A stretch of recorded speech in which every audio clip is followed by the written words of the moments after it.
মাসে জ্যেষ্ঠ ছেলের বিয়া করতে নাই।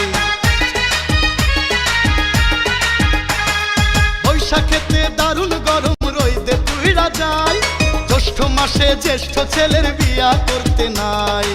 শ্রাবণ আর আষাঢ় মাসে বারে বারে বৃষ্টি আসে, জ্বর হতে পারে জানিস না। আমারে ভুল বুঝিস না ও মাইয়া, আমারে ভুল বুঝিস না। কি করে করমু বিয়া 12 মাসে জ্বালানিয়া, সে জ্বালাই তুই জ্বলিস না। আমারে